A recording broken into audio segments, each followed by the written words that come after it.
Hola, ¿cómo están? Muy buenos días. Comenzamos una nueva edición de Espacio de Gestión. Estamos muy contentos de estar con ustedes. Espacio de Gestión es el programa de radio de la Maestría en Gerencia Social de la Pontificia Universidad Católica del Perú.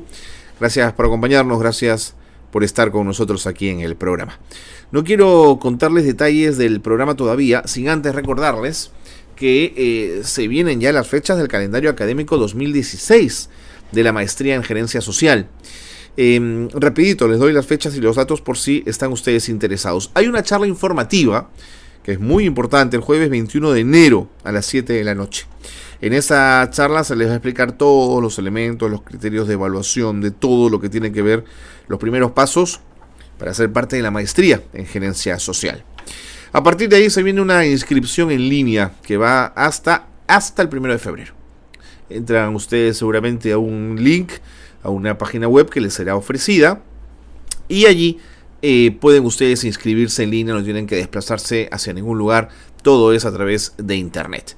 Luego viene el 9 de febrero una evaluación escrita, muy importante, y la entrevista personal del 10 al 16 de febrero.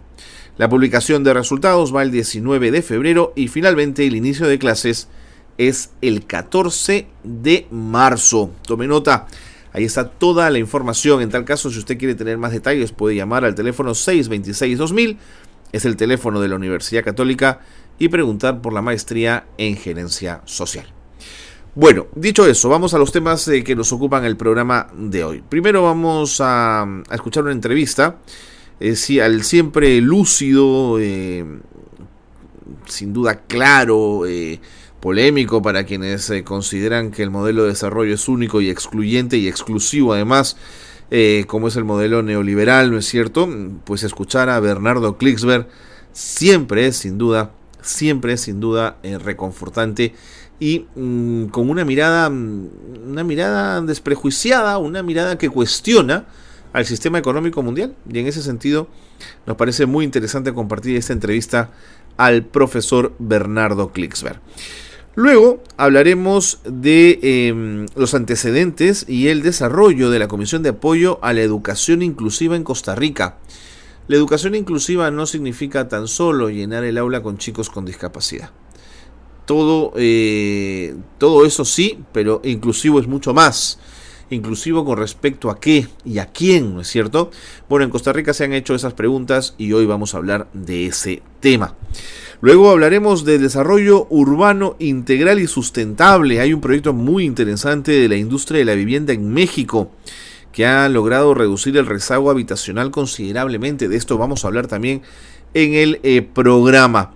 Y hacia el final nos ocuparemos de un fondo que se llama Fondo Semilla, que es una estrategia del proyecto Sociedad Civil Topu Paraguay, que lo que está buscando es fortalecer a las organizaciones de la sociedad civil. Una sociedad, la paraguaya, con un tejido social precario, frágil, encuentra en esta propuesta, que además tiene el apoyo de la cooperación internacional, de la cooperación USAID, la cooperación norteamericana, para estos fondos semillas que buscan una estrategia para fortalecer a sociedad civil. Bueno, de eso nos vamos a encargar en el programa, así que yo los quiero invitar, quiero que se queden con nosotros, debatiendo y escuchando el programa. Mi nombre es Carlos Cornejo y les doy la bienvenida a Espacio de Gestión.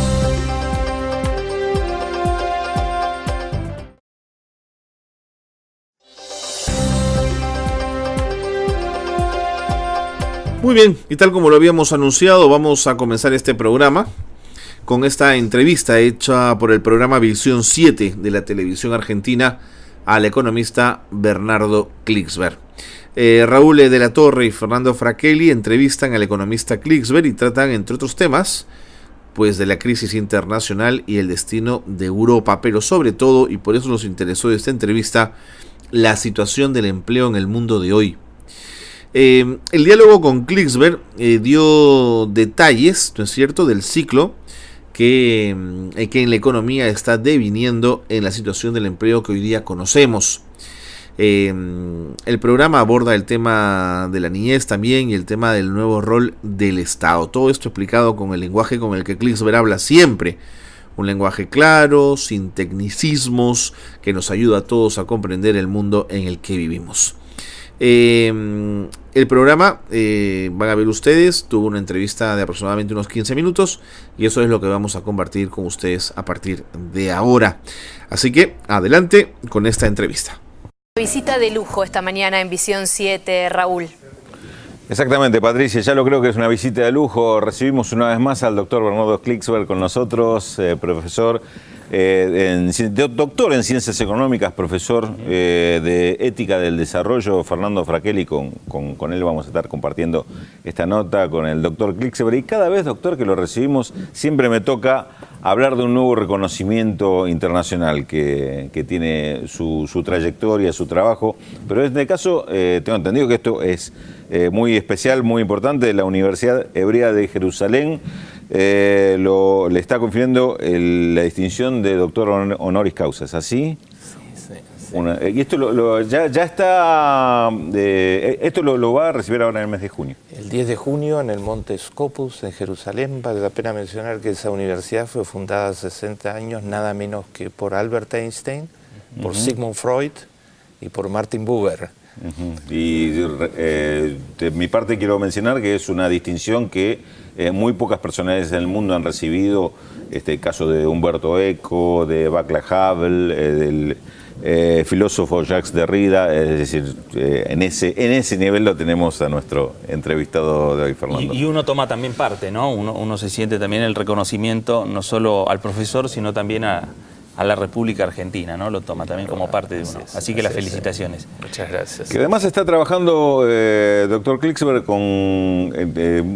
colaborando con el gobierno, con este proceso en cuanto a todo lo que significa la ética del desarrollo, una nueva concepción y además ahora en difusión. Lo tenemos en un nuevo ciclo que se está dando por Canal Encuentro con la calidad que nos tiene acostumbrado este canal, pero esta vez, ¿de qué se trata? De difundir un poco, esclarecer sobre temas económicos. Cuéntenos un poquito cómo es esa experiencia. La invitación que me hizo Tristan Bauer es la de montar un ciclo que se llama el Informe Klicksberg, que el ciclo tiene 25 episodios, se inició la semana pasada, donde el ciudadano común, nuestra gente de todos los sectores sociales y de todas las edades pueda entender lo que sucede en el mundo, en la economía, en la sociedad, en estas grandes cifras que aturden en los diarios y que la gente se queda desconcertada, las oscilaciones permanentes. Todo esto tratamos de explicarlo sobre bases serias y de modo tal que lo puedan entender todos, particularmente los jóvenes. Y estamos teniendo una gran reacción favorable, tenemos muchísimo. Eso hay que tener, para eso hay que tener un lenguaje muy directo y muy concreto para que lo podamos entender todos. Claro, tenemos que ser capaces de hacer entender qué es esto lo que está sucediendo en Europa, qué implicancias puede tener para América Latina, la crisis en Estados Unidos, en qué momento está, cuáles pueden ser las perspectivas, por qué los jóvenes están tan mal en el mundo en general actualmente, acceso a empleo, qué está pasando con la discriminación de la mujer, qué está pasando con el cambio climático. Son esos grandes temas los que explicamos de modo tal de que puedan ser comprendidos por todos, acercando las últimas investigaciones y descubrimientos, como se hace en otras disciplinas, no se había hecho en economía y en sociología, y esa es la idea que llevamos adelante con el Canal Encuentro, tan premiado internacionalmente, y con Tristan Bauer, y está funcionando porque tenemos una gran audiencia. Siguiendo un poco la experiencia que se ha hecho con José Pablo Feynman en filosofía, o con Adrián Paenza en matemática y ciencias, en este caso con economía. Bueno, esto va los jueves a las 23, se repite los domingos a las 18:30, creo. Así es. Pero fuera de ese horario vamos a aprovechar que lo tenemos acá para preguntarle, doctor Klicksberg, ¿cuánto tiene que ver con esto, con lo que usted ha calificado como este escándalo ético que se está dando en el mundo? Porque esto que sucede no es casualidad, no es producto de un terremoto ni de un fenómeno climático. Es muy alarmante lo que termina de informar la OIT. Produjo el informe 2012 sobre la situación del empleo en el mundo, hace 10 días. Y la OIT dice, respecto a comienzos de fines del 2007, cuando empezó la crisis de Wall Street, la crisis de las burbujas hipotecarias y de los derivativos, se perdieron 50 millones de empleos. En el mundo se destruyeron 50 millones de empleos. Y además hay 80 millones de gente joven nueva que busca empleo. Entonces eso da una crisis de empleo que es la mayor que tiene el mundo desde la crisis de 1930. Más de 200 millones de jóvenes desempleados actualmente en el mundo. Y además la OIT dice que todos los datos son muy agudos. El 40% de los desempleados que hay hoy en los países desarrollados son desempleados de larga duración, o sea, hace más de un año que están desempleados. Después de un año de estar afuera totalmente, es muy difícil que puedan reintegrarse al mercado de trabajo. La cifra de desempleo promedio en Europa es 2/3 mayor que la que era a fines del 2007. ¿No? Es 10,8% de desempleo actualmente, y son 25 millones de personas que están desempleadas. Y en los jóvenes la cifra es muchísimo mayor, el desempleo español, el desempleo griego, y es 1 de cada 2 está desempleado. Entonces la OIT dice que claramente las estrategias de austeridad absoluta, digamos, las estrategias que están siendo impuestas por algunos organismos financieros europeos, están maximizando los impactos de desempleo, o sea, van en la dirección opuesta a la que se necesita. Y hay posibilidades de mejorar el empleo si se adoptan otras estrategias, ¿no? Como las que adoptaron los países nórdicos, Noruega, Suecia, Dinamarca, que viven en la misma Europa, ¿no? Y en base a intervención activa del Estado, promoción de las obras públicas, una política consistente de igualdad, de tratar de que la distribución de los ingresos sean igualitarias, y potenciar la investigación científica y tecnológica y la educación, lo contrario de lo que se está haciendo ahora en España, Italia, Grecia, Irlanda, Portugal, donde se está recortando brutalmente todo lo que es educación. Y hay otra parte de esta lógica. Ellos son exitosos, tienen empleo, no tienen ninguno de estos problemas. Hay otra parte de esta lógica que se aplica en estos países como política frente a la crisis, que es privilegiar la situación o el salvataje de los bancos a través de recursos públicos muchas veces, en detrimento de lo que es el gasto social, de lo que es la atención para rehacer esos lazos, como puede ser el empleo o lazos sociales que son integradores. ¿Cómo están observando esto? ¿Qué advertencia hay que hacer con respecto a este tema? Los datos advierten solos, porque los costos en términos de la gente, normalmente la noticia de esto se ocupa de los desajustes financieros y no se ocupa de los desajustes humanos. Los costos humanos son fenomenales. O sea, ha crecido en un 40% la tasa de suicidios en Grecia en los últimos 6 meses. Ha crecido, casi se ha duplicado la tasa de suicidios en Italia. Han aparecido suicidios en España. O sea, se está desintegrando la perspectiva de la gente de formar parte de... Y la gente no resiste niveles de incertidumbre y de exclusión tan severas. Y al mismo tiempo que hay, no solo hay suicidios, hay enfermedad, ¿no? Hay un aumento como la crisis nuestra del año 2002, ¿no? Aumentó la tasa de ataques cardíacos muy fuertemente en la Argentina en aquella época, ¿no? Sí. Lo registró el Instituto Favaloro. Hay enfermedad, o sea, esto está produciendo enfermedad, está produciendo suicidios, y al mismo tiempo se están recortando brutalmente los gastos en salud, los gastos de protección social. Entonces la gente está siendo ajustada, digamos, de un modo muy brutal. La gente protesta. Han caído 15 gobiernos en Europa en los últimos 2 años por la protesta. Pero la protesta tiene un lado también difícil, que es riesgoso, que es, además de todo esto, los políticos más oportunistas de ultraderecha están aprovechando esto para generar xenofobia en gran escala. Entonces hay un ascenso de los grupos xenofóbicos, o sea, de cargar toda la culpa de la crisis a quienes son víctimas, en primer lugar de la crisis, son los inmigrantes, de todos los colores, etc. Y darle un tono racista. Recordemos que la señora hija de Le Pen sacó el 18% de los votos en la elección francesa, que finalmente terminó muy bien, pero que hay un 18% del electorado que la votó. Y ahora, profesor, más allá de lo que usted está señalando, los cambios que se van dando también en Europa, ¿esto no abre también el hecho de, por lo menos, alguna esperanza de terminar con tanto ajuste y de pensar más en lo social? Digo, por el cambio en Francia, que es el más fuerte, que se ha dado en los últimos tiempos. Y bien lo que usted estaba señalando y lo que decía Rulo, se conocen de repente las cifras de la crisis por las pérdidas económicas y no por estos números que usted estaba dando, que son escalofriantes, 50 millones de desocupados en Europa. Sí, en el espacio, el informe Klicksberg, de todas las semanas, nos dedicamos a esto fundamentalmente, a lo que le está pasando a la gente, a lo que pocos se dedican, y a soluciones. Hay esperanza, la gente reacciona, y lo de Francia, en condiciones muy difíciles, haber logrado que las ideas, digamos, porque Hollande encarna las ideas de reactivación, de enrumpar hacia el lado de la creación de empleos y de la protección de la gente, etcétera, que esas ideas hayan triunfado en la séptima economía del mundo, claro, es muy importante para el mundo en su conjunto.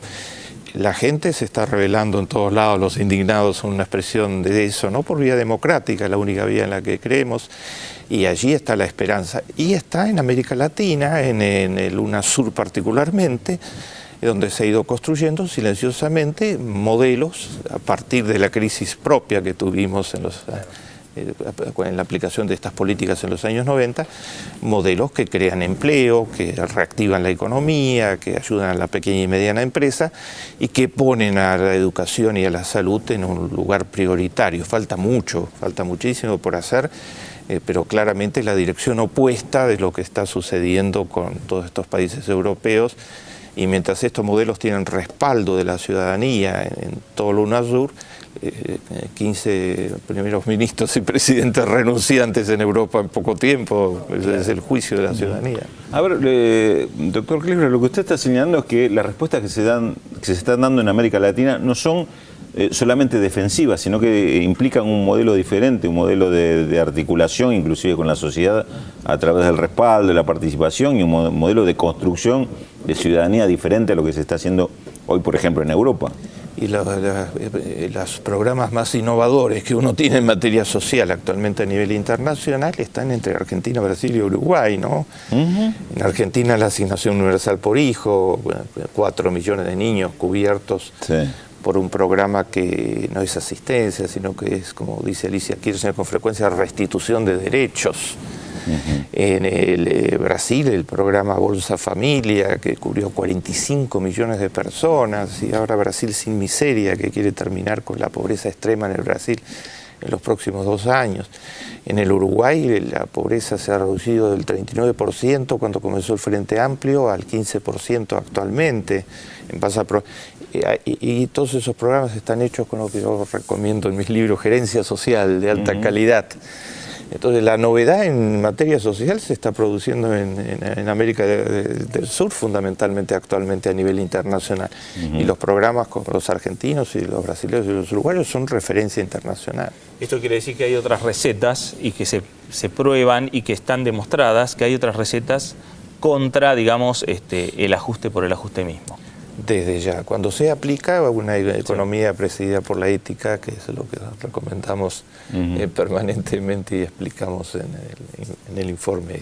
Exactamente, y además en varios idiomas, porque los trabajos, los libros del profesor Klicksberg, y sobre todo el trabajo que ha realizado con el Premio Nobel de Economía Amartya Sen, fue hasta traducido al chino recientemente. Ha despertado el interés de China y la Universidad Renmin lo tradujo hace pocos días al chino. Es el primer libro de economía, digamos, en idioma español que se traduce al chino. Y ya Fernando, con esto creo que ya llevan como 30 idiomas a los cuales se ha traducido este trabajo, que quiero rescatar que uno lo que encuentra tanto en este como en otros trabajos del profesor Fernando Klicksberg es justamente esto, que estas cuestiones sociales no se resuelven exclusivamente por asistencialismo, de ver cómo se recurre para darle una ayuda a aquel que la necesita, sino con un modelo diferente, un modelo que desde la construcción de la política empiece a atender que ese es el objetivo, no simplemente después cubrirlo como dicen algunos, como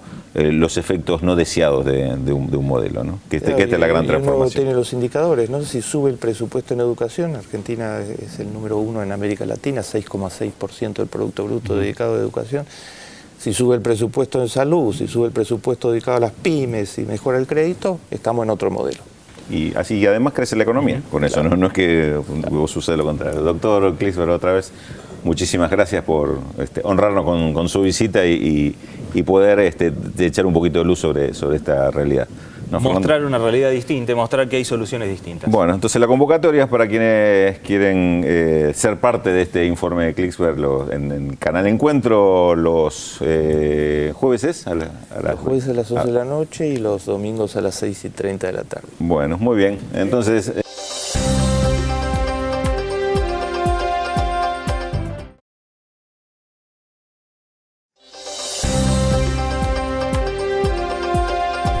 Continuando con espacio de gestión, el siguiente bloque de programa, vamos a dedicarlo a la forma como Costa Rica desarrolló todo un trabajo de apoyo a la educación inclusiva. Es un reportaje muy interesante porque además tiene antecedentes y desarrollo de una comisión muy importante que funcionó en Costa Rica en apoyo a la educación inclusiva. El reportaje se pregunta... esto que hemos, digamos, entendido a medias, ¿no? ¿Qué es una educación inclusiva?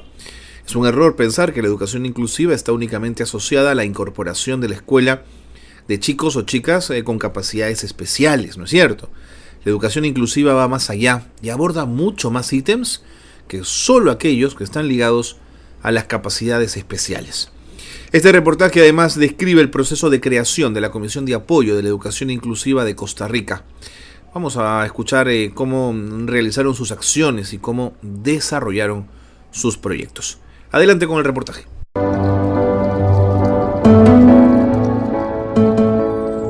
Una educación de calidad para todos es un derecho humano fundamental. Es una educación que respeta, atiende y valora la diversidad. Es un compromiso de todas las personas responsables del entorno educativo. Es una educación inclusiva. Con el propósito de promover la educación inclusiva y la transformación de los centros educativos, el Ministerio de Educación Pública de Costa Rica creó la Comisión de Apoyo a la Educación Inclusiva, conformada por representantes de todas las asesorías nacionales de la Dirección de Desarrollo Curricular y del Centro Nacional de Recursos para la Educación Inclusiva.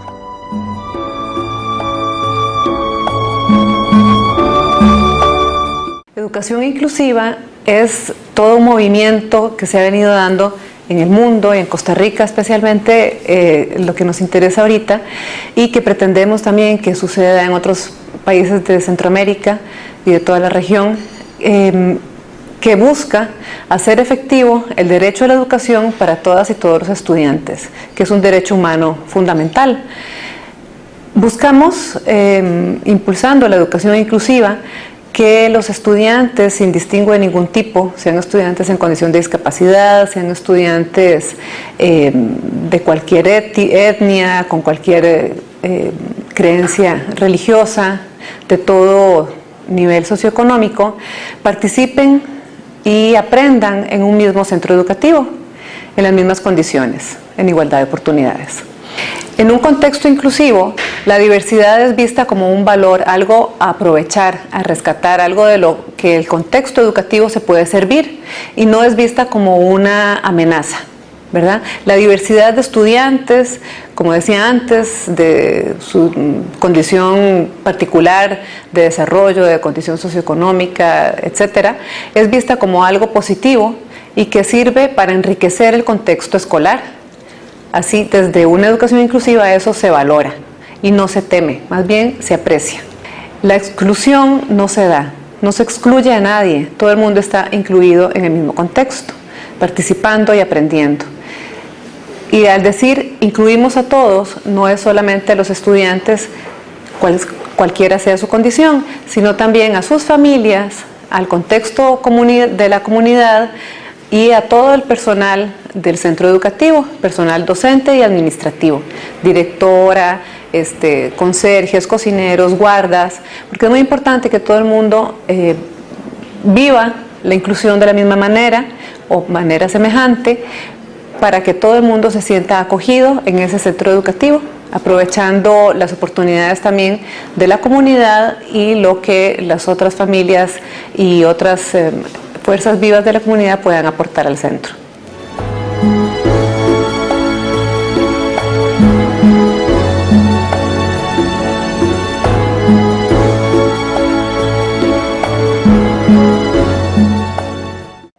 el tema de la educación inclusiva siempre hay una relación con la educación especial. Siempre es importante valorar cuál es la relación que hay entre una y otra, porque incluso tiende a confusión. Entre los orígenes de la educación inclusiva está el cambio conceptual de la discapacidad, estrechamente relacionado con esa nueva concepción de las personas. Y además, como otro aspecto importante, creo que la integración escolar y las bases ideológicas de la integración sembraron de alguna forma todo este movimiento contra la no discriminación. Y esa no discriminación iba dirigida inicialmente exclusivamente a la población con discapacidad. Sin embargo, con los avances hacia estas nuevas concepciones, se empieza a evidenciar que realmente en los centros educativos no solo la población con discapacidad era objeto de discriminación, y el movimiento de educación, que nace realmente como un movimiento de la educación inclusiva, como una forma de oponerse a cualquier forma de discriminación, de alguna manera la gente lo relaciona con la educación especial, y tal vez un hecho significativo es que muchos de los ideólogos de la educación inclusiva salen precisamente de las filas de la educación especial, y en algún momento la gente empezó a considerar que solo era un cambio de nombre a la educación especial. Sin embargo, pese a que hay una base ideológica bastante importante, la integración escolar, ni la integración escolar ni la educación especial realmente logran hacer un avance tan importante en la educación para todos, y eso sí es una cosa que realmente trabaja la educación inclusiva, la educación para todos, incluidos por supuesto los estudiantes con discapacidad, pero toda la población que ha sido sujeto de discriminación en el ámbito educativo en otros ámbitos. Para que la educación inclusiva sea una realidad, cada persona tiene que estar convencida y creer que es posible. Los orígenes de la educación inclusiva en el Ministerio de Educación Pública datan cuando la RINE se ha reunido durante años con todos los países que la conforman. A eso del 2004 aproximadamente, ya ellos empezaron a instar que no fueran a estas reuniones solamente representantes de la educación especial, sino de la educación básica. Aspecto por el cual a estas reuniones nacionales empezaron a invitar personas precisamente que representaran tanto a la educación especial como a la educación básica. En nuestro país, en ese caso, no podríamos pensar que esa educación básica estaba fuera de lo que era en ese momento la División de Desarrollo Curricular. Y bueno, casi que en esa época nosotros hacíamos honor al nombre. Era una división de desarrollo curricular muy dividida, todo en sus compartimentos, en sus departamentos, cada uno haciendo su propio trabajo. Y de ahí empezó la idea más bien de cómo nosotros, esa división, teníamos que unirnos, y coyunturalmente, posteriormente, pasamos a hacer lo que es la Dirección de Desarrollo Curricular. Empezamos con estrategias donde cada uno de los departamentos que conformaban esa división curricular compartiera con el resto cuáles eran sus acciones, qué era lo que veníamos haciendo. Ese fue ese primer paso, para podernos entonces consolidar como una unidad que estaba atendiendo precisamente lo que es la educación general básica.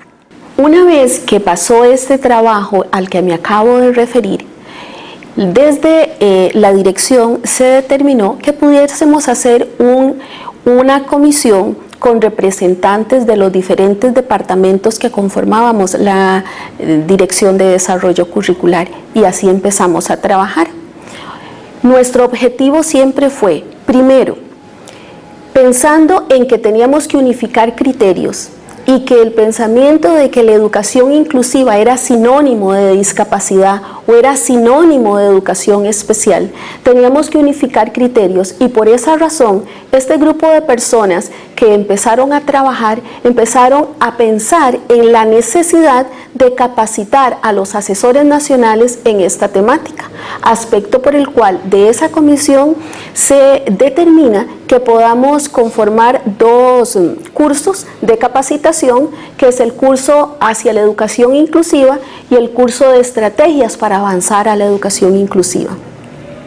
Diseñamos un plan de trabajo de manera que podríamos capacitar en coordinación con el SENAREC a todos los asesores nacionales.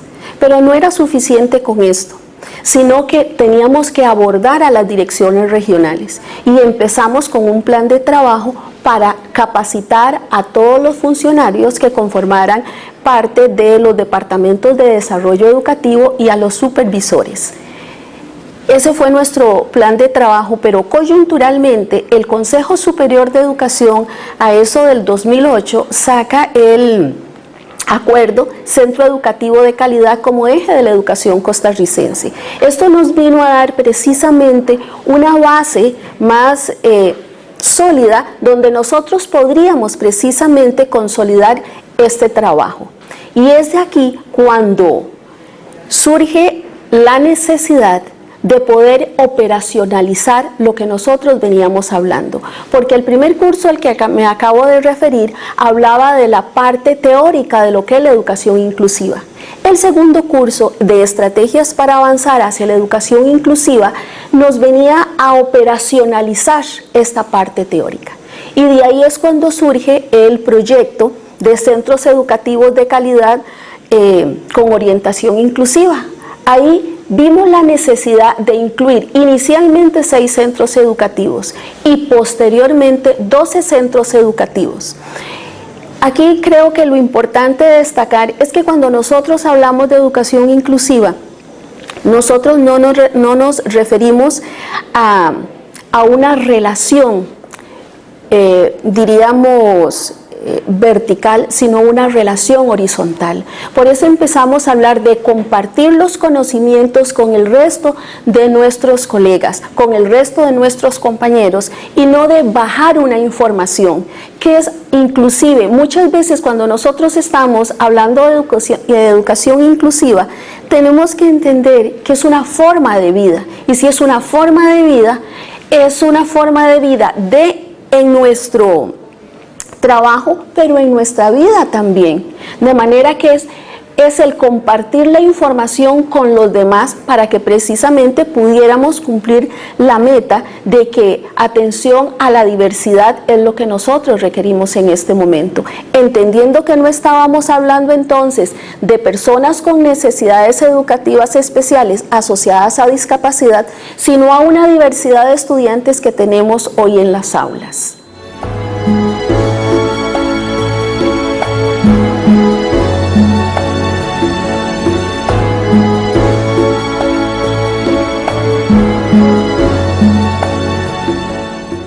Actualmente el proyecto de apoyo a la gestión educativa de los centros educativos de calidad con orientación inclusiva está conformado con la participación de 12 centros educativos de primaria y secundaria. Y consiste radicalmente o principalmente en la aplicación del índice de inclusión educativa y cada una de sus etapas. Como se integraron en periodos distintos, unos van más adelantados que otros, pero ayudándose de la experiencia previa que han construido. Y tenemos a 6 centros educativos que están concluyendo la tercera etapa, en la que están ya analizando la información obtenida con la aplicación de los instrumentos y priorizando aquellas áreas que deben atender en sus centros educativos y conformando sus planes de desarrollo. Y los centros educativos que ingresaron posteriormente están contextualizando los instrumentos para su aplicación.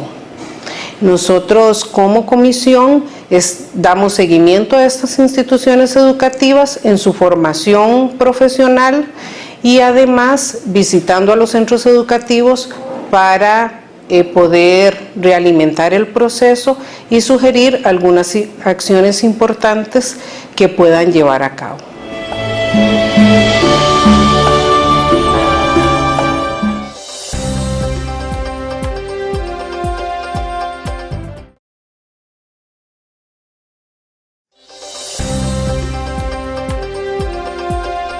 Continuamos en Espacio de Gestión, el programa de radio de la Maestría en Gerencia Social de la Pontificia Universidad Católica del Perú. Quiero comentarles de algo que se ha conocido poco en el Perú, pero que en México ha dado muy buenos resultados, que son las DUIs. Es el desarrollo urbano integral sustentable. En la última década, la industria de la vivienda en México ha logrado reducir el rezago habitacional considerablemente. Ahora, en el camino también se ha generado un crecimiento urbano un tanto desordenado y esto ha deteriorado la calidad de vida de la población. Es un hecho que actualmente México afronta serios problemas respecto al desarrollo urbano, al ordenamiento territorial, a la protección del medio ambiente y a la vivienda dentro de un entorno sustentable. Por eso aparecen las DUIs. Son áreas de desarrollo integralmente planteadas que contribuyen al ordenamiento territorial de los estados y de los municipios, al tiempo que promueven un desarrollo urbano más ordenado, justo y sustentable.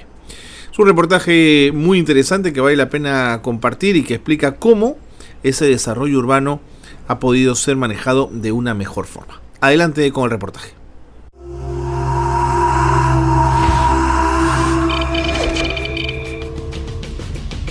En la última década, la industria de la vivienda en México ha logrado reducir el rezago habitacional considerablemente.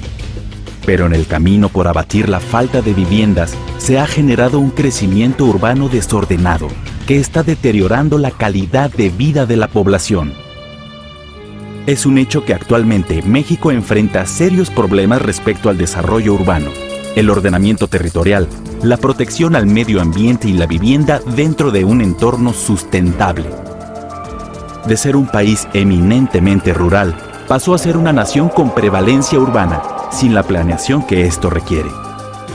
En 2005, cerca del 80% de los mexicanos habitaban ya en zonas metropolitanas, y la Ciudad de México pasó de ser una metrópoli a lo que se considera megalópoli. El crecimiento desmedido de la población, la búsqueda de tierras más económicas y las necesidades de vivienda han generado lo que se conoce como ciudades dormitorio, que provocan, entre otras muchas cosas, que las personas de menores ingresos gasten una buena parte de sus ingresos familiares en transportarse. Se estima que para el año 2030 habrá una demanda de más de 4.500 kilómetros cuadrados para nuevos desarrollos urbanos, una superficie 4 veces mayor a la ciudad de Hong Kong. Por otro lado, se dice que las guerras del siglo XXI serán ocasionadas por el agua. En México, la precipitación pluvial media anual en 2030 habrá disminuido en al menos 10%, reflejándose en escaso abastecimiento de agua potable y mayor daño ambiental. Todo esto tiende a empeorar si no empezamos ya a resolver los problemas que hoy enfrentamos. Falta de planeación. Debido al crecimiento urbano acelerado y a la gran demanda de vivienda, ha habido una escasa generación de tierra adecuada para la producción de casas, es decir, con infraestructura y equipamiento urbano. Deterioro del medio ambiente. La contaminación del aire, la deforestación, la invasión de reservas ecológicas, la escasez y contaminación de agua y la emisión de CO2, principal causante del devastador cambio climático, son el resultado del gran crecimiento urbano desordenado que ha tenido nuestro país. Rezago habitacional. El dinamismo del sector vivienda nos ha llevado a producir anualmente más de 500,000 viviendas para atender el rezago habitacional histórico. Es probable que este número se mantenga en los próximos años, provocando un desorden territorial aún mayor. A grandes males, grandes soluciones. En México, los gobiernos federal, estatales y municipales, la banca de desarrollo e instituciones dedicadas a la vivienda, al ordenamiento territorial, a la protección del medio ambiente y al desarrollo económico y energético, se han unido para la creación de un nuevo concepto de vida en comunidad, DUIS. Desarrollos Urbanos Integrales Sustentables. Los DUIS se contemplan como uno de los motores del desarrollo regional y la base para una mejor calidad de vida de las familias mexicanas. Este nuevo modelo se denomina integral porque incluye todos los elementos para la vida en comunidad, donde todo conviva armónicamente. La vivienda, lugares de trabajo, de salud, espacios comerciales, culturales, educativos, religiosos y deportivos, así como seguridad pública, conectividad vial, transporte, espacios peatonales y ciclovías, entre otros servicios. Lo anterior, cuidando siempre el impacto ecológico y la conservación de energía. Hoy en México, este conjunto de instituciones y organismos tienen un objetivo en común: garantizar un mejor futuro para los mexicanos. Un futuro sustentable que aporte un verdadero cambio y asegure en el largo plazo más y mejor vivienda para la población en un entorno sustentable. Existen dos tipos de DUIS. Nuevos desarrollos urbanos. Estas nuevas comunidades urbanas son bajas en emisiones de carbono, cuentan con infraestructura y suficiente equipamiento que permite a sus habitantes contar con fuentes de empleo, comercio, abasto, educación, diversión, transporte público y seguridad en un mismo lugar.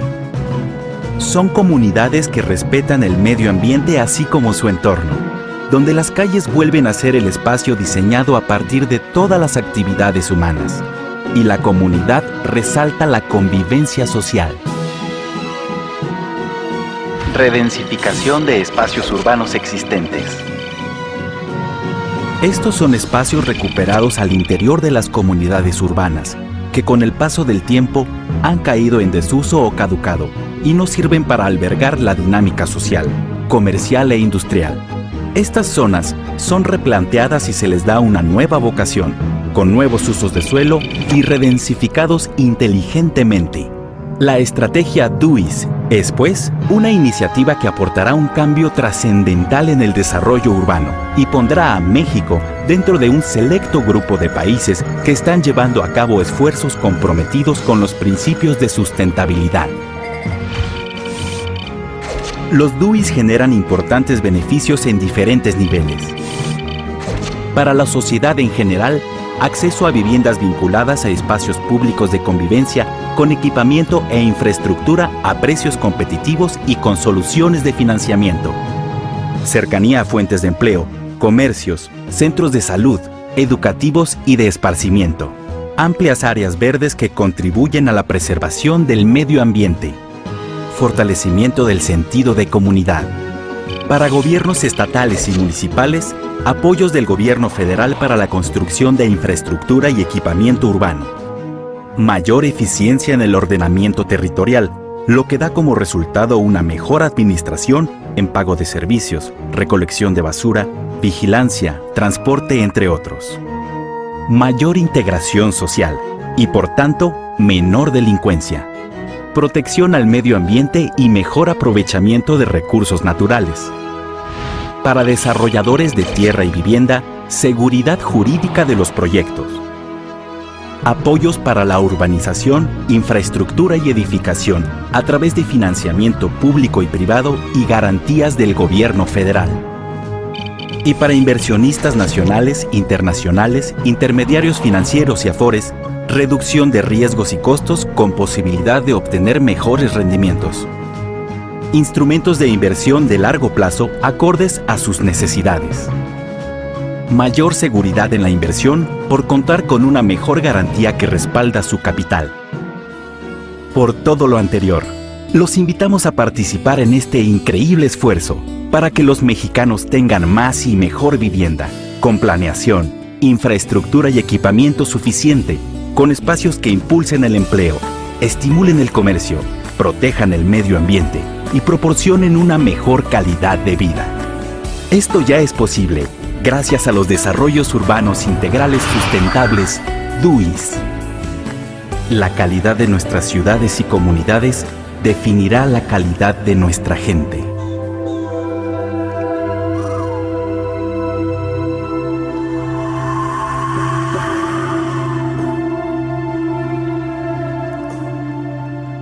Para que un proyecto obtenga la certificación DUIS y con ello la bolsa de incentivos, tiene que cumplir con el proceso, lineamientos y criterios de elegibilidad establecidos por el Grupo de Promoción y Evaluación de DUIS. Para mayores informes, contacte al Grupo de Promoción y Evaluación de DUIS.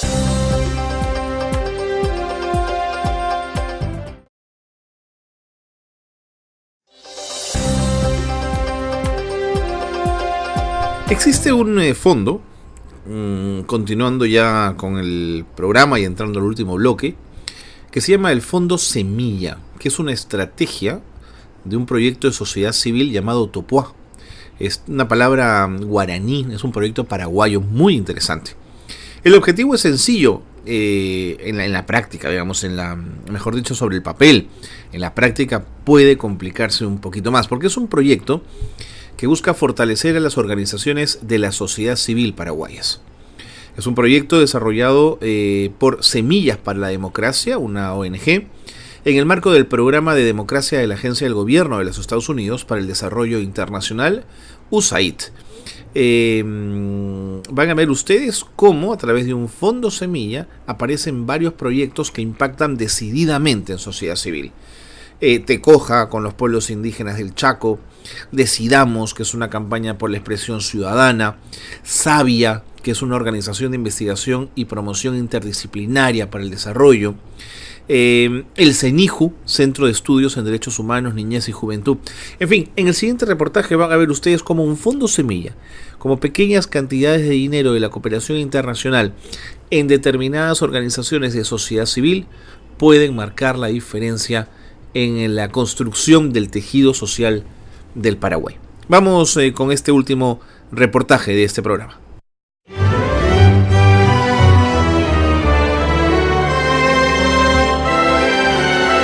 Fondo Semillas, Programa de Democracia, Sociedad Civil, Topuá, Paraguay.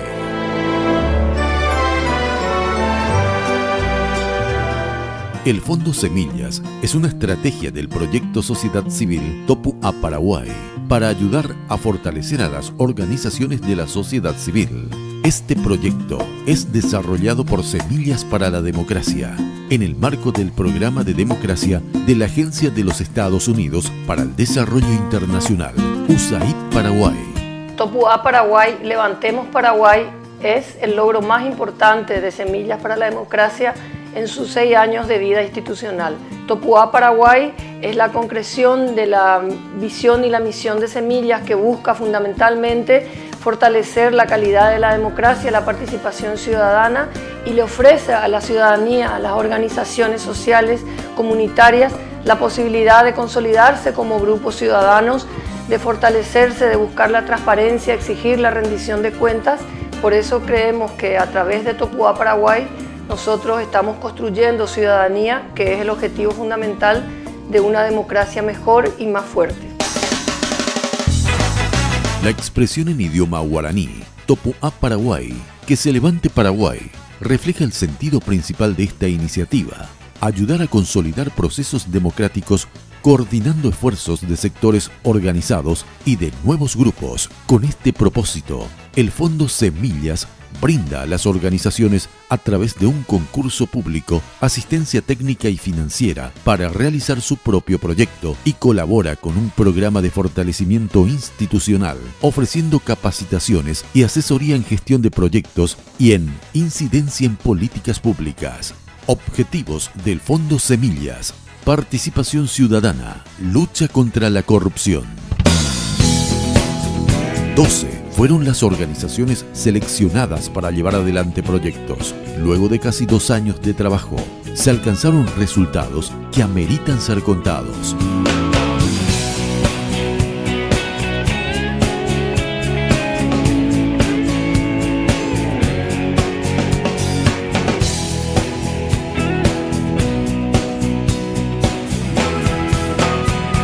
En el departamento de Boquerón, la organización Tecojá llevó a cabo una iniciativa para el fortalecimiento del Sistema Nacional de Protección a la Niñez y su capacidad de respuesta a la situación de niños, niñas y adolescentes en régimen de internado. Este proyecto contribuyó realmente para que niños, niñas y adolescentes de las residencias escolares o escuelas hogares, que es un concepto que estamos impulsando, sea incorporado en el derecho a que esos niños y su situación estén visibilizados, sean tenidos en cuenta dentro del plan de cuidados alternativos de la Secretaría de la Niñez y sean incluidos dentro del Sistema Nacional de Protección.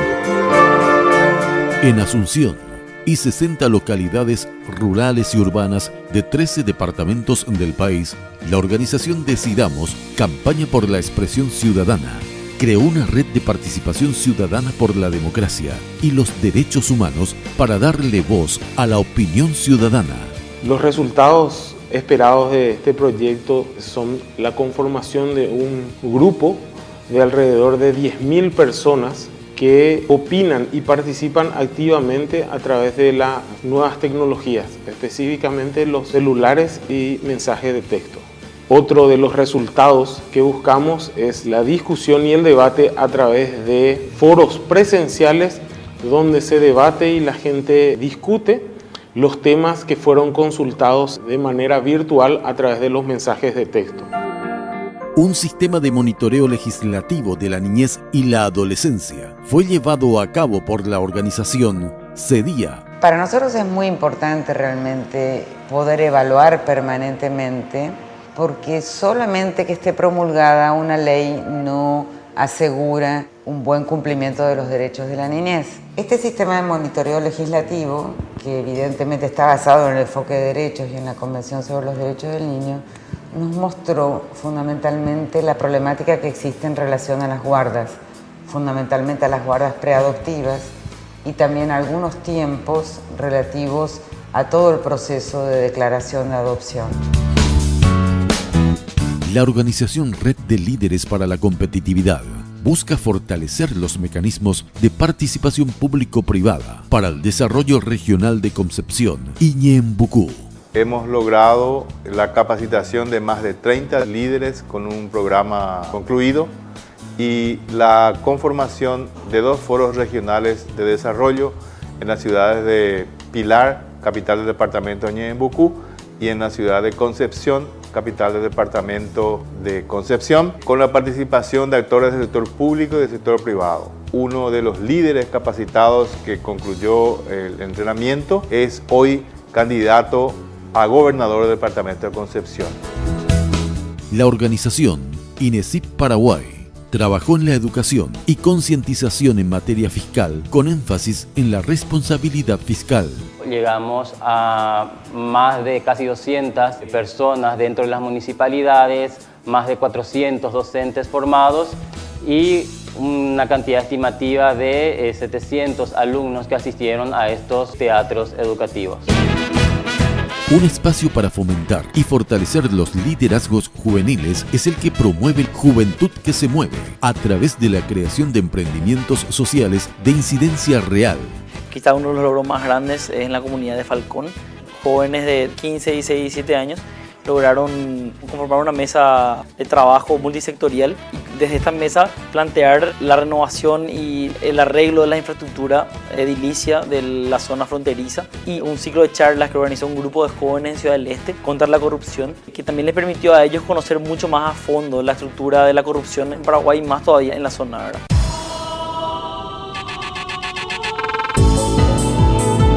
Un trabajo de movilización para la participación e incidencia política a nivel local en el departamento de Cordillera fue el que desarrolló Savia. Se logró el involucramiento de la ciudadanía en todo el proceso de audiencia pública para el presupuesto municipal, fundamentalmente en los municipios de Isla Pucú, Eusebia Ayala y Altos, donde verdaderamente se dio un alto índice de incidencia, ya que se presentaron proyectos que fueron aprobados en audiencia pública y fueron ejecutados en el 2011. Otro de los impactos fundamentales fue el alto índice de participación de los jóvenes.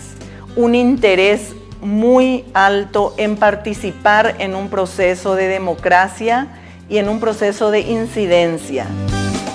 En las ciudades de San Juan, San Miguel, Santa Rosa, del departamento de Misiones, CENIJU desarrolló una propuesta para instalar una mesa de inversión social con formación para la incidencia en políticas públicas en los 3 municipios.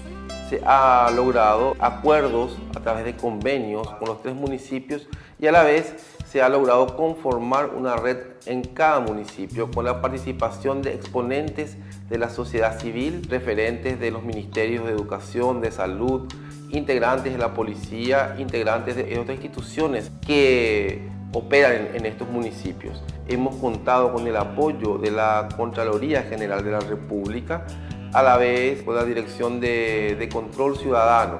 Con ellos justamente hemos desarrollado un material que es el Juego de la Transparencia, que ayuda y que facilita a que la ciudadanía, tanto jóvenes, tanto adolescentes y toda persona pueda de una u otra forma tomar conocimiento de los derechos que tienen en cuanto a la ejecución presupuestaria y sobre todo, fundamentalmente, para poder incidir. En los distritos de Luque, Departamento Central, Altos en Cordillera y Benjamín Acebal, en Presidente Hayes, la organización Tierra Nueva, con la ayuda de SEAMSO y FEDEM, trabajaron con dichas comunidades para crear consejos locales de salud transparente y comunidades saludables. Los resultados más destacables de este proyecto han sido el diseño de una herramienta de medición que puede ser aplicada a diferentes consejos locales de salud. También hemos realizado una guía enfocada a los ciudadanos que deseen hacer veeduría y control ciudadano en aspectos de salud. ¿Qué se podía hacer y qué se hizo con los royalties de Itaipú en el departamento de Caaguazú? Fue la pregunta que Baseeta, en conjunto con la Municipalidad de 3 de Febrero y de José Domingo Ocampos, la Asociación de Comités de San José, 3 de Febrero y la Organización Campesina del Este intentaron responder. La investigación realizada posibilita que las autoridades municipales y funcionarios reflexionen sobre cómo se está invirtiendo los fondos sociales en las municipalidades. Desde el proyecto se ha elaborado un mapeo de las organizaciones de la sociedad civil que existen en ambos municipios. Organizaciones de la sociedad civil han participado de talleres en donde mejoraron sus capacidades para elaborar diagnósticos y proyectos. Preocupados por la violencia en la zona, la ciudadanía de San José de los Arroyos, en el departamento de Caaguazú, desarrolló con la guía de la Asociación Conciencia Viva y el apoyo de la municipalidad un plan participativo de seguridad. Surge como una experiencia piloto para fortalecer a las organizaciones y a la municipalidad en el rol que deben cumplir para el fortalecimiento de la sociedad, para el trabajo participativo y para la seguridad ciudadana. Los resultados obtenidos fueron una disminución en la coacción sexual de los años del 2007 al 2010, que era del 18%, bajó al 12%. Avigeo, que era del 48% en los años 2007 al 2010, bajó al 6%. Agresiones y violencias del año 2007 al 2010, que fue del 22%, bajó al 7%. La Universidad Católica Nuestra Señora de la Asunción, Facultad de Ciencias Jurídicas, Campus Itapúa, desarrolló un plan llamado Inclusión Social Encarnación Siglo XXI. Durante el desarrollo de este proyecto no solamente hemos trabajado con la comunidad y con los líderes, sino que también el proyecto nos ha permitido a nosotros desarrollar un equipo de investigación en la propia universidad, colaborando de esta manera al empoderamiento también de la propia universidad. Fondos Semillas del proyecto Sociedad Civil Topuá Paraguay. El proyecto Topuá genera nuevas capacidades en las organizaciones de la sociedad civil en Paraguay. Apoyamos los sueños que se generan a partir de los proyectos de las organizaciones de la sociedad civil y no solamente eso, sino le damos un paquete de asistencia técnica para que mejoren sus capacidades de incidencia en políticas públicas y de control de la corrupción. Hemos logrado influir en la conciencia cívica de las comunidades educativas en el país a través de un programa de educación cívica. Y esto es muy importante porque realmente llevamos la democracia a la práctica en el colegio y en la universidad. En este momento tenemos 12 proyectos que están finalizando, pero otros 18 que totalizan 30 proyectos en todo el país están siendo respaldados por el programa Top One. El proyecto genera espacios de manera tal que jóvenes, mujeres, académicos, productores, líderes de la sociedad civil de base y líderes populares se encuentren, discutan sus agendas y preparen un proceso de incidencia en políticas públicas. Y con esto le ponemos punto final al programa. Muchas gracias por habernos acompañado, gracias por estar en Espacio de Gestión, el programa de radio de la Maestría en Gerencia Social de la Pontificia Universidad Católica del Perú. Siempre es un gusto estar con ustedes. Nos vemos en el próximo programa.